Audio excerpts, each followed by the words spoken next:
Assalamualaikum warahmatullahi wabarakatuh. Selamat datang di channel Guru Simdik. Semoga teman-teman tetap semangat untuk belajar meskipun dalam kondisi yang tidak ideal seperti ini ya. Meskipun dari rumah. Nah, semoga tetap dijaga terus semangatnya. Dan semoga Allah segera mengangkat pandemi ini sehingga kita bisa bertatap muka di sekolah seperti sebelumnya. Oke, pada kesempatan kali ini kita akan melanjutkan materi kewargaan digital di dalam sub yaitu bagaimana memilah informasi atau how to sort information. Nah, pada pembahasan kali ini kita akan fokus di masalah hak cipta ya, karena saat kita mencari informasi dan kita menggunakannya kembali tentu terkait dengan hak cipta. Oke, kita bahas dulu masalah memilah informasi. Apa itu memilah informasi? Jadi memilah informasi adalah proses untuk mengetahui kapan informasi itu dibutuhkan untuk dapat diidentifikasi, ditemukan, dievaluasi, dan digunakan secara efektif untuk memecahkan masalah yang sedang dihadapi. Jadi seperti itu. Oke, karena informasi hari ini sangat dibutuhkan ya, bahkan hampir tiap hari kita mungkin pasti buka yang namanya media sosial ya.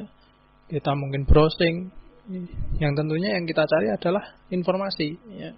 Maka kita harus tahu informasi itu kapan kita butuhkan ya.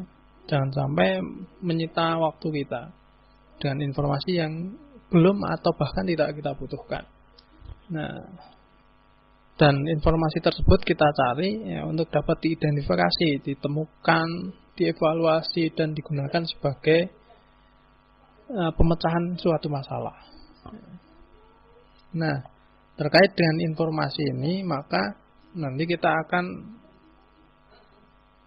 mendapatkan sumber informasi tersebut ya. Nah, ini nanti berkaitan dengan hak cipta. Kita lanjutkan. Nah, untuk mencari informasi atau memilah informasi, apa sih yang kita harus perhatikan ya? Di antara hal-hal yang perlu kita pertimbangkan dalam memilah informasi ya, adalah yang pertama, persempit sasaran pencarian informasi. Jadi informasi yang kita cari itu kita buat sedetail mungkin dan spesifik mungkin. Seperti itu ya. Misalkan kita mau mencari bumbu soto misalkan. Nah, soto ini kan ada banyak sekali ya. Ada soto Madura, ya. Ada soto Lamongan, ada soto Jakarta, ada soto Kudus dan lain sebagainya. Nah, maka apa yang mau kita cari? Kita spesifikkan ya. Kita spesifikkan. Jadi kita mau soto yang mana? Seperti itu. Jadi persempit sasaran pencarian informasi agar kita bisa tepat sasaran dalam mendapatkan informasi sehingga bisa memecahkan masalah kita. Yang kedua, jenis dan jumlah sumber informasi yang diperlukan. Jadi informasinya itu jenisnya apa? Apakah di artikel ya, atau berupa video atau gambar atau audio, seperti itu ya. Lalu sumber informasi yang diperlukan. Jadi jumlahnya, apakah kita membutuhkan referensi yang banyak atau cukup dengan beberapa referensi saja. Lalu yang ketiga, pilihlah informasi yang paling tepat untuk menjawab pertanyaan.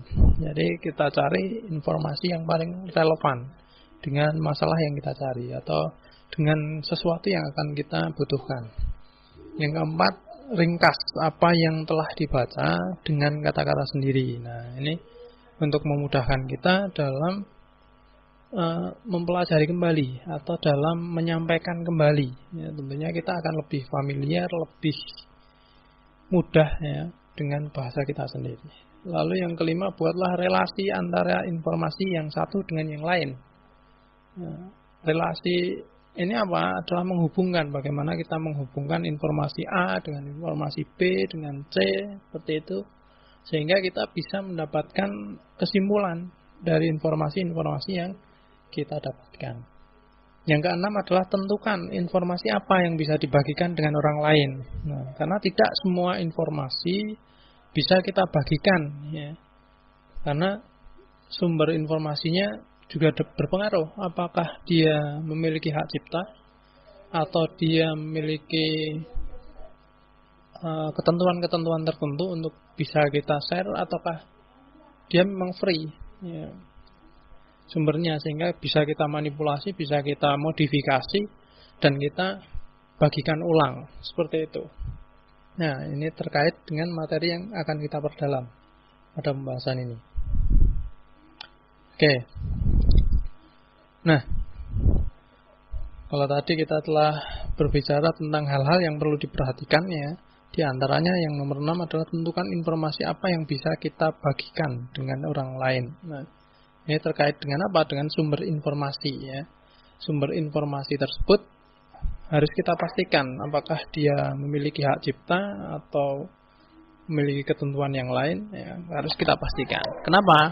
Karena hak cipta ini adalah hak eksklusif, ya, yang dilindungi oleh undang-undang. Sebagaimana dalam undang-undang kita, ya, nomor 28 tahun 2014, hak cipta adalah hak eksklusif, ya, pencipta yang timbul secara otomatis berdasarkan prinsip deklaratif setelah suatu ciptaan diwujudkan dalam bentuk nyata tanpa mengurangi pembatasan sesuai dengan ketentuan peraturan perundang-undangan. Sehingga hak cipta ini adalah sesuatu yang dilindungi, ya, atau hak kekayaan intelektual.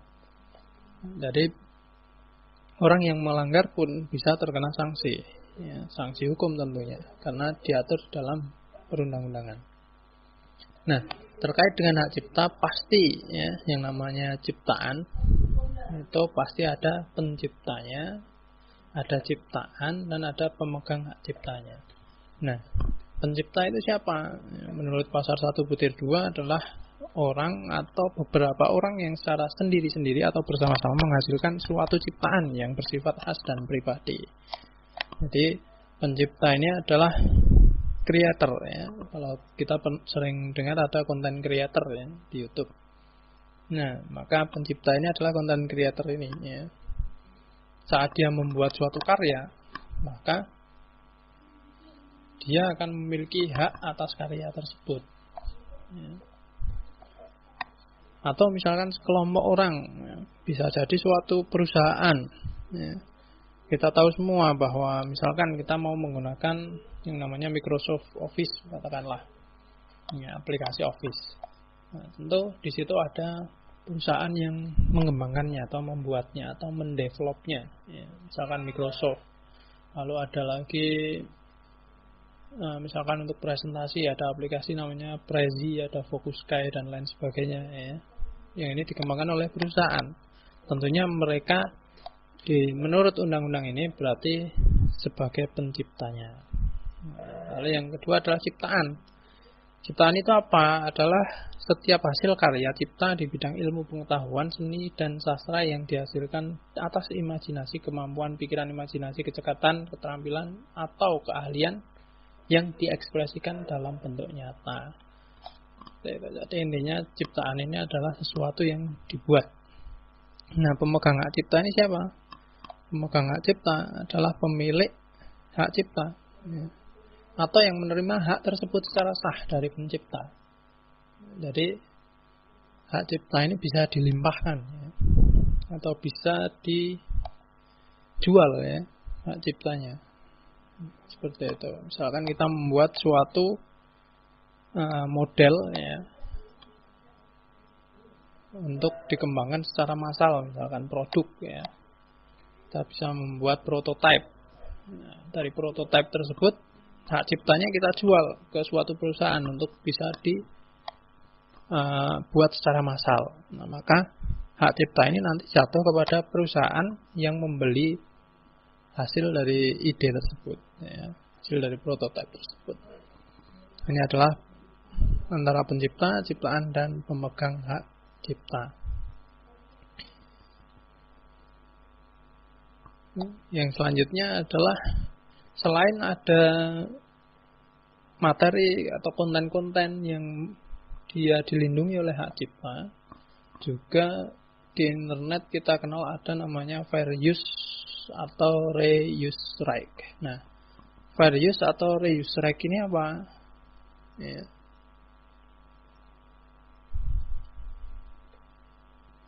Fair use atau reuse right, ya. Ini sebuah aspek hukum, ya, hak cipta yang tadinya ada di Amerika Serikat, yang mengizinkan penggunaan bahan-bahan yang telah dilindungi hak cipta dalam karya-karya lain di bawah syarat-syarat tertentu. Nah, ini di masing-masing negara mungkin memiliki istilah yang berbeda. Ada yang fair use, ada yang fair dealing, ada yang reuse right, dan lain sebagainya. Yang intinya bahwa fair use ini adalah, kalau kita terjemahkan, adalah penggunaan secara wajar. Misalkan contohnya kita melihat konten-konten YouTube yang mungkin